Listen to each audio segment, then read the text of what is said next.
But he's showing that this is what they represent within the white shrine. So people ask me, well, why did you take on the El-Bey? Because I know their mysteries, I know their secrets. It's my information. This is why they always question, this is why they come up and question me. We went to the United Grand Lodge of England, telling you a story earlier about, 3 years ago. All right? And the curator of the museum part came up on us. Now, you all know what the United Grand Lodge of England, that's the largest Masonic hall in the world. All right? This is where Prince Hall and them got their charter from. Allegedly. Right. Yeah. So, what we find out, we go there, me and my wife and 2 brothers. I did a lecture over there in England for like 3 days, so we was over there parlaying and chilling, going to the British Museum, going to Buckingham Palace. We just going everywhere trying to find information and knowledge. The curator of the museum at the United Grand Lodge of England comes up on us. They said, well, how you thought about the possibilities of your first black president? And before I can say anything, and me and the brother was looking at each other laughing, smiling at each other, and we look at my wife, and before I can even get anything out my mouth and turn back around, she already goes into it, I thought it was at least 9 before him. He jumps back. He jumps back like this and throws his hands up, and his hands are shaking. And he says to us, who told you that? You're not supposed to know that. Did they tell you that? That's what he did. Now, this information I'm telling you is information that we're not supposed to know. Right. And he purposely came out and he said, who told you that? And then he goes in and say, did they tell you that? Who's the they? Oh, I tell you that they are his white Masonic brothers, Shriners here. He want to know, did they tell us? Because we just look like thugs, you know what I'm saying? I had on fat form and stuff, you know what I'm saying? It was wintertime, it was October, November, you know what I'm saying? So, it was cold in England, at least it was, sometime during that time period. So, we ain't have no rings on, nothing in which that would give away that we was into any type of information or knowledge of self. But after that, he just followed us around.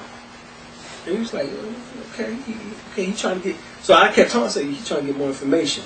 He's trying to find out who we are. So then he goes into... Now, he just finished asking us about Obama. Now he gets into... Well, the Indians were barbarians.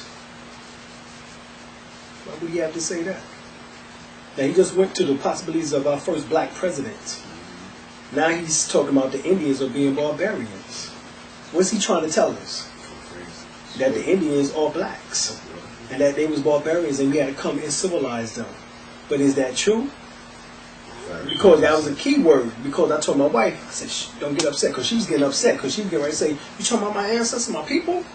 But I was like, no, don't get upset. Don't worry about that. I said, that's key word. The word barbarian is derived from the word Berber, which means Ethiopians. They was the Abyssinians. They was the Cushites. This is what he was talking about. And he was trying to see if we knew that we was Kush Moors. Because the word Kush Moors, if you look in what is known as Priscilla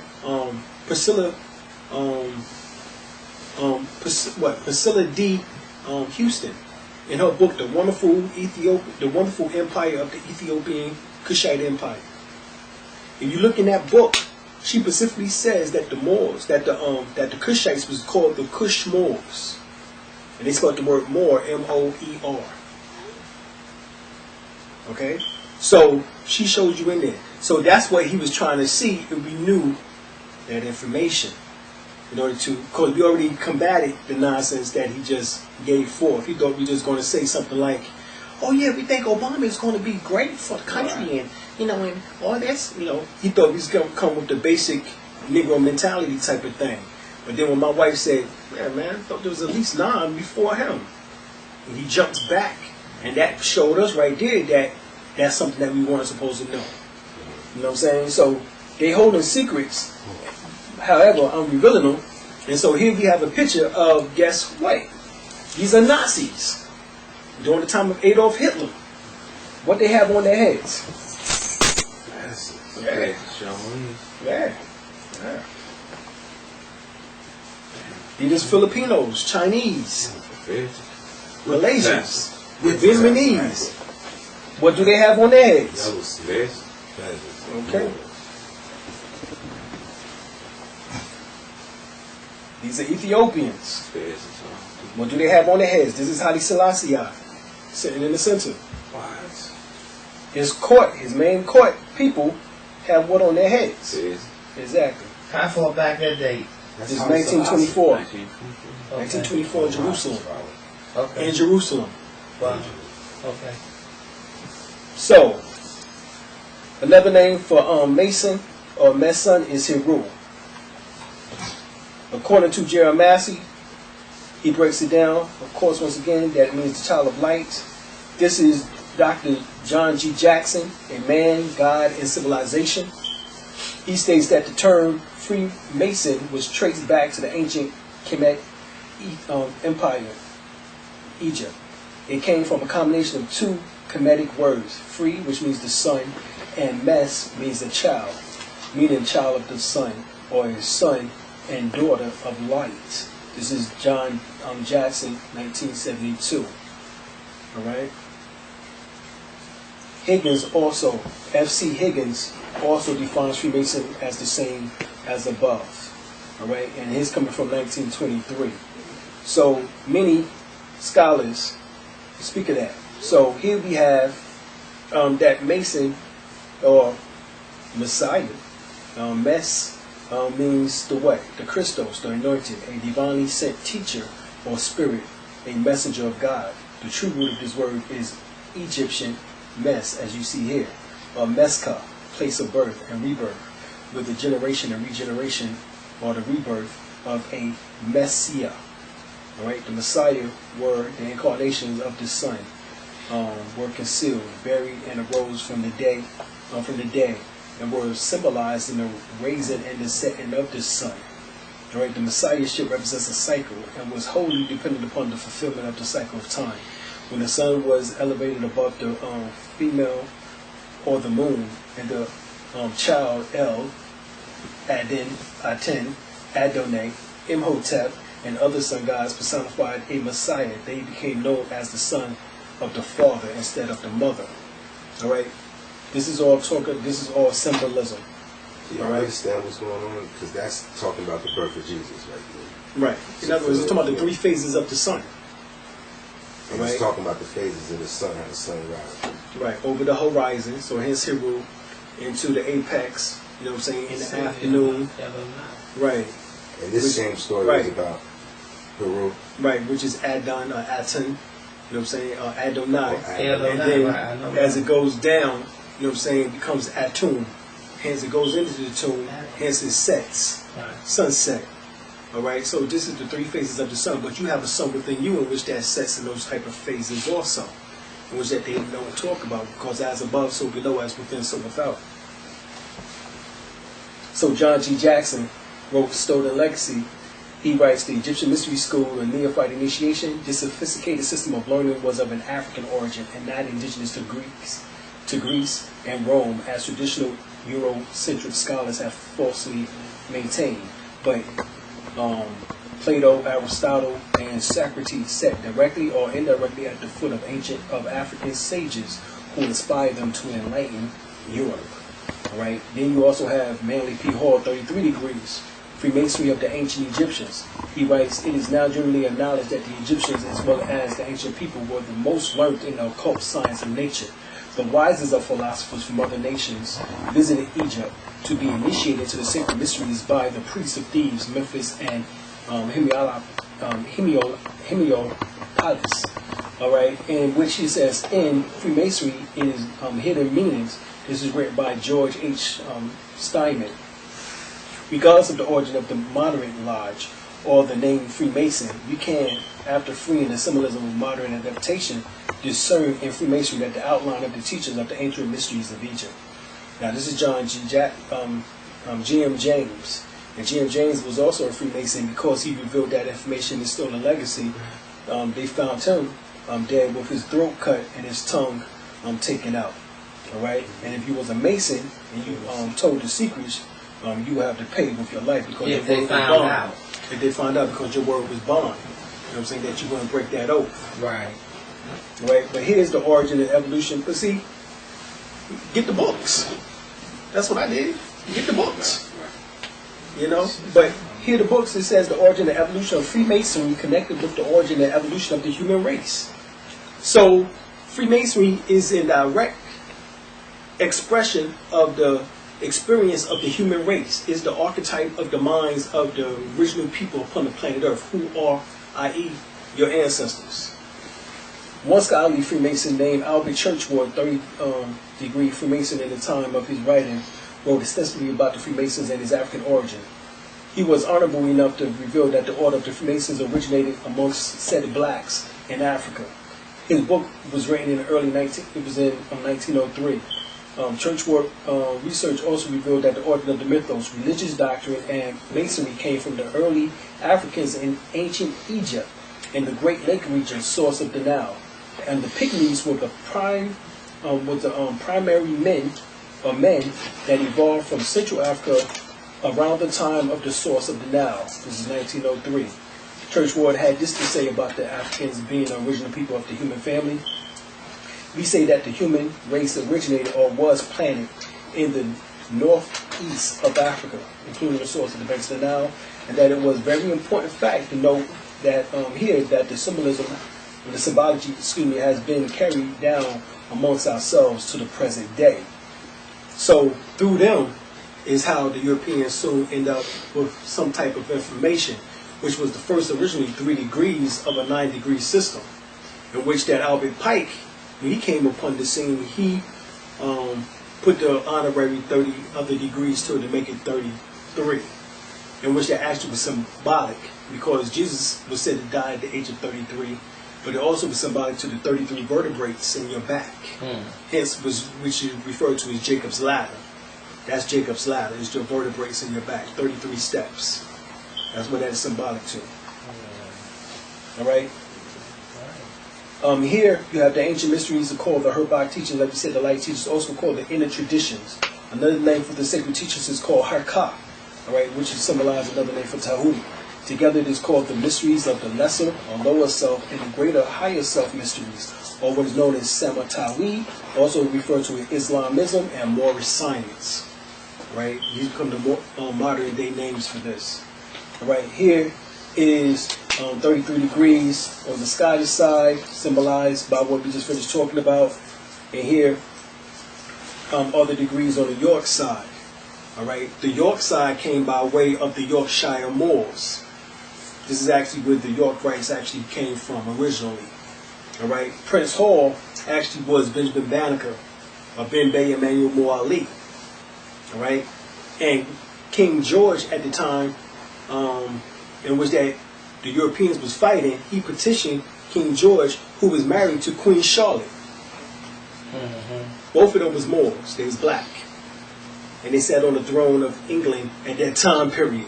What? King George and Queen, and Queen Sophia Charlotte was black. They got pictures of that also. So he petitioned Benjamin Banneker of El-Bey Emmanuel Moor Ali, i.e. Prince Hall, petitioned them in order to receive a charter. Okay? And this is why the United Grand Lodge of England have quite a bit of information. Matter of fact, when we went to the library part, asked the curator over the library part, what's the books in which that you have upon Prince Hall? He said, we have a lot of books on Prince Hall.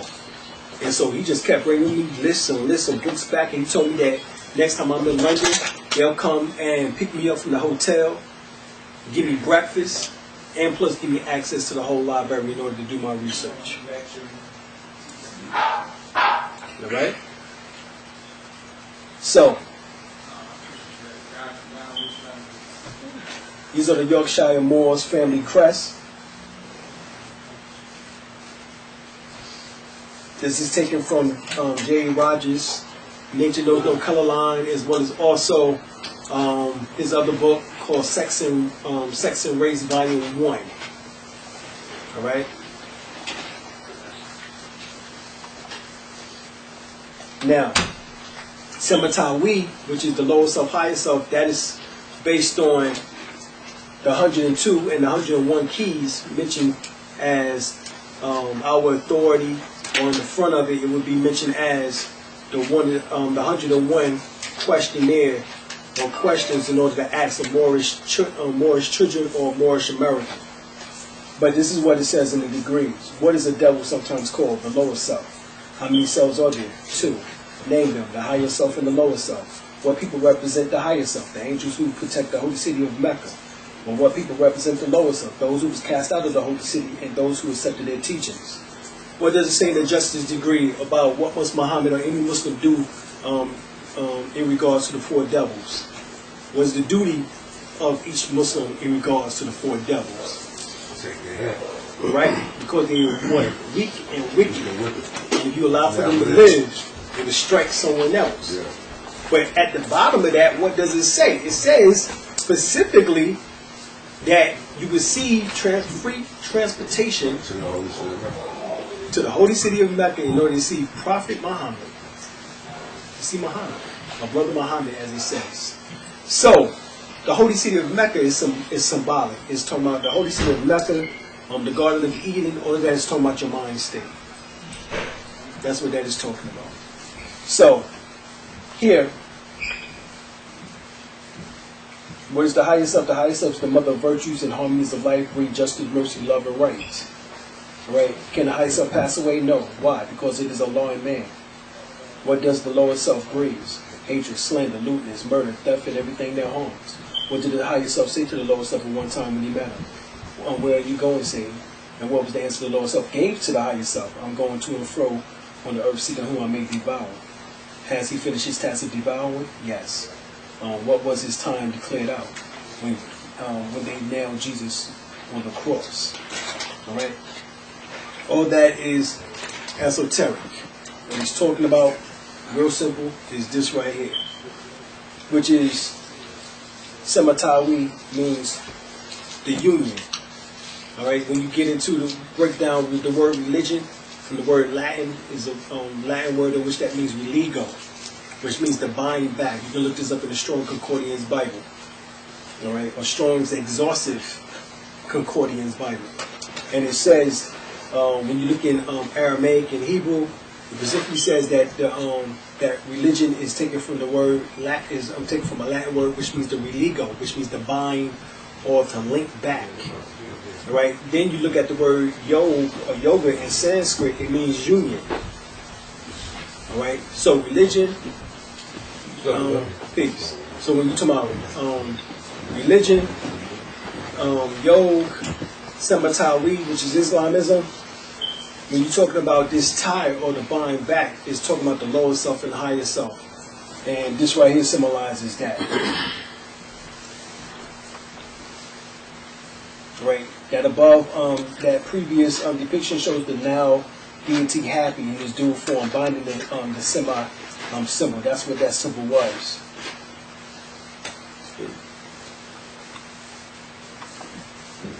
This is the symbol. This symbolizes your spinal column. Also referred to as the Jedi pillar. This is where the word Jedi comes from, those that you see in the Star Wars trilogies. Alright? Remember, what was the Jedi? The Jedi was what? Basically a master of self. And he used the power of the mind in order to manifest things into existence, or to make things go the way in which that he choose to do so. Right? So that comes through the mastering of this pillar, which is also known as the middle pillar within Freemasonry. Right? And then you have Jacin and Boaz, which symbolizes the left and the right of that pillar. Alright? So the spinal column symbolizes the middle pillar. This is what this is, that you must use the middle pillar in order to unify the lower self and the higher self. This is what this is symbolic to, in order to unite, bring forth a union of two opposite or opposing forces. Alright? The lower self and the higher self oppose each other. But in order to master it, you must choose the middle path to do so, which is talking about your spinal column once again. Alright? The God of the now was known as happy. He's the spirit operating through the body of the river water, the spinal fluid. All right. In other words, in your spinal column, happy is the longest river in the world, which is the Nile River. The deity Happy was recognized as having twin aspects. As river flows from the northern part of the country, he is known as Hatmet, meaning Hap of the north. This is where you get the origin of the word Muhammad from. Muhammad was not an actual person. All right? This is the problem with the religions in the world. It can't be coded a mystery, so they get caught up within the religion instead of trying to examine the mysteries in which that is the underlying teaching in which that we're supposed to be getting so that we can become better beings upon this planet, more spiritual. In other words, your whole purpose is to spiritualize matter, your flesh, all right, by absorbing more energy, becoming more one with God, as we would say. In other words, that unification, that Samatawi. So here, the origin of the word Muhammad, the Metu word for water is Mu, and Hat is Mu, Hat, Met, is the title of happy, meaning waters of the northern Nile. Hence, Mohammed, etc. This is why Hatmet or Muhammad also had the ancient title of Serem. Serem becomes Salem or Salam or Islam. And Sa means shrine or sanctuary of the Netus, gods or goddesses, and Rem means tear, the tears of Ra. So when you talk about Muhammad brought Islam to the people, you're actually talking about the River Nile deity or god known as the Neter Happy, which you still use the term today. When you say that you are happy, you actually are calling upon that deity.